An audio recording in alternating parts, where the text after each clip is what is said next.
Look, I've been saying for a few weeks now that the really good stuff in Dutton Ranch is probably going to live in Season 2. The first season has had the feel of a very long table-setting exercise, establishing the world, the players, and the specific texture of the Jackson family threat without quite delivering the full meal. And I stand by that read broadly. But El Padrino does something I didn't fully anticipate. It makes the case for itself. It raises the stakes in ways that are genuinely surprising. It dispenses with at least one character in a manner I absolutely did not see coming. And it ends on two cliffhangers that will absolutely bring people back for Season 2 with real urgency rather than polite obligation. It also contains more Carter. Because of course it does. But we'll get to that. The main point is, this finale lands. Not perfectly, and with a few choices that raise more questions than they resolve, but it lands. And after a couple of episodes that felt like they were running out the clock, that matters. So, thanks to Austin's bombshell in Episode 8, Beth and Rip now know that Petal has been running an illegal cattle smuggling operation across the Mexican border. What they don't know yet, and what makes the situation dramatically worse, is that the cattle are the least of it. They start pulling suspicious animals aside to be examined, and when Rob Will moves to physically stop them, Rip reminds him, for the second time this season, that this is not a fight he is going to win. Rob Will goes down again, which is at least consistent and mildly satisfying. And then Everett puts his arm into what looks like a recent surgical scar on one of the cows and pulls out a package of fentanyl. $2 million worth of drugs. Inside the herd. This is not a ranching operation with a side hustle. This is a cartel operation wearing a ranching operation as a costume, and Beth and Rip have been working inside it for weeks without knowing what they were actually standing in the middle of. The full picture emerges when Everett confronts Beulah directly. She tells him everything the truth about what happened with Luke back in 1981, Mariano taking the fall and disappearing to Mexico, his wife dying at the border, and Joaquin being left in her care. And then the part that closes the loop on the entire season.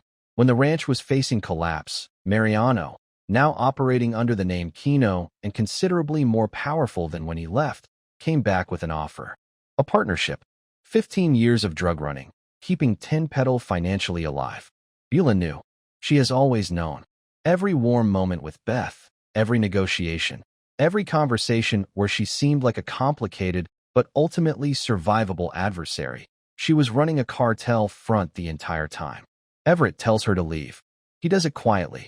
That quiet is more damning than anything louder could have been. And speaking of Mariano, he arrives in Texas in a convoy of SUVs, in the kind of mood you'd expect from a cartel boss who just found out his operation has been compromised by a ranching couple from Montana. Kino Joaquin, his son, navigating the most complicated family situation in this entire show, gives him the full briefing. Beulah's health. Rob Will is taking the succession. Beth and Rip are being brought in to run the place. Mariano processes all of this and arrives at the reasonable conclusion that none of it is acceptable to him. He visits Beulah and delivers his terms with the directness of someone who has not had to negotiate in a very long time. Reinstate Kino, get rid of Beth and Rip, and get the operation back on track. Beulah barely has time to begin acting on any of that, because Beth and Rip are already moving. They've found the slaughterhouse. They've knocked out the man running it. They're pulling the thread before Beulah can get to them with her version of events. She does make it to Dutton Ranch eventually, with the drugs and something resembling an explanation. Beth and Rip send her away with both. They are not interested in Beulah's context right now.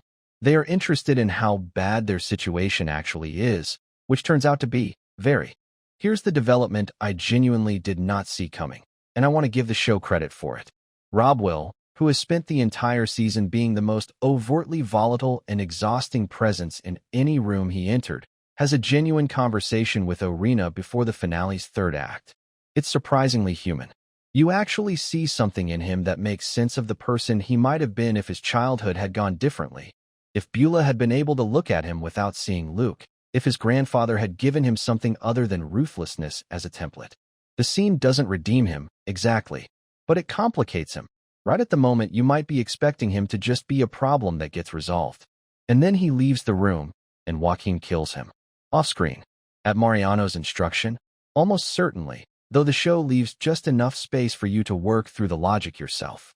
Beulah comes home and finds her biological son dead in the entrance of the house she spent her life building, and Oreana is next to him, covered in blood, devastated. The scene of Beulah finding Robwill is one of the most quietly devastating things the season has produced. After everything Episode 7 revealed about why she was never able to fully be his mother, and therefore why he became what he became, watching her face in that moment is genuinely painful. She created the conditions that made Mariano into a cartel boss. She created the conditions that made Robwill into a liability Mariano would order removed. And now she's standing in the wreckage of all of it. That's not villain writing. That's tragedy writing. And it lands. Meanwhile, back at the ranch again, literally, Rip, Beth, Zach, and Azul have had enough time to work out that Mariano is going to send people. So they prepare accordingly. What follows is the season's most openly action-oriented sequence, and it's competently executed. The cartel gunmen arrive, and Team Dutton is waiting for them. Azul takes a bullet to the arm, which I note with concern, given Episode 8's pointed reminder that he has a pregnant wife at home. Everett, who has had a very full day emotionally, turns out to be an excellent shot and makes himself useful. The threat is neutralized faster than you might expect, which I think is deliberate. The show isn't trying to make this feel like an extended action set piece. It's trying to make it feel like what it is: competent, experienced people dealing efficiently with a problem. Rip chases the one surviving gunman down in his truck in a sequence that has more visual energy than most of what the season has given us, and drags him to the barn for interrogation. All the bodies get disposed of in the same location Wes ended up, which completes a kind of grim geographical symmetry the season has been building without quite announcing. And then there's Carter, who spent the entire finale ignoring his phone at Dwight's property while Beth and Rip were actively preparing to defend their home against cartel assassins. I want to be fair here. I genuinely do. Carter is a kid with a difficult history, limited emotional tools, and an above-average capacity for making poor decisions at consequential moments. I understand all of that. And yet the phone, Carter. The phone was ringing with voicemails from Beth and Rip, strongly implying that something serious was happening at home. The phone that sat unanswered through an entire cartel assault on the people who took him in. Oreana is the one who eventually finds him, and she is carrying information that changes the shape of everything. She's pregnant. Presumably, though the show is careful not to state it outright. She doesn't lead with this, though. She leads with suggesting they run away together, and Carter, who by any available measure is not prepared for the life she's proposing, agrees immediately, because that is who Carter is. So he spends the rest of the finale not answering his phone while Oreana goes to pack. Two people are making plans to disappear at the exact moment they need to be paying attention to their surroundings. What could go wrong? What goes wrong is that the cartel finds Carter. We don't get the full mechanics of how the logistics are slightly hand-wavy, and I think the show knows it, but the outcome is clear enough. Someone hits Carter over the head, and he is taken as a hostage.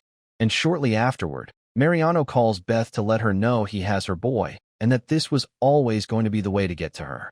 He's not wrong about that. Beth's response, acknowledging that this is exactly the right approach to pulling her and Rip out of whatever defensive position they've settled into, tells you everything you need to know about how Season 2 begins. They're coming for Carter. They have to. And Mariano has correctly identified the one vulnerability that Beth Dutton cannot strategize her way around. The second cliffhanger, of course, is Beulah. She has lost Robwill. She has lost Everett, at least for now. She has lost the operational structure that kept her ranch alive for 15 years. And she is standing in the middle of all of it with Oreana, whose father is dead and whose unborn child, if that pregnancy is real, connects the Jacksons and the Duttons in a way that neither family is going to find comfortable. What Beulah does next is genuinely unpredictable in a way she hasn't been since the premiere. She has lost enough that the calculation she's been running all season no longer adds up. That's a character in an interesting position heading into a second season. El Padrino is the best argument the show has made for itself since Episode 7. It kills a major character off-screen and makes it hurt more than most on-screen deaths would. It reveals the full shape of the 10-petal operation in a way that recontextualizes everything that came before it. And it sets up Season 2 with two cliffhangers that create genuine urgency, not artificial suspense, but actual unresolved situations with real stakes attached. Carter is still Carter. Some things can't be fixed in a single finale. But even he ends up in a position that is at least dramatically interesting, which is more than I could say for most of his Season 1 arc. The real question Season 2 has to answer is what Beulah does when she's no longer protecting anything except herself. She's lost the operation. She's lost a son. The deal with Mariano is presumably off. And somewhere out there, Joaquin has done the thing his father asked him to do and has to live with it. Thanks for watching.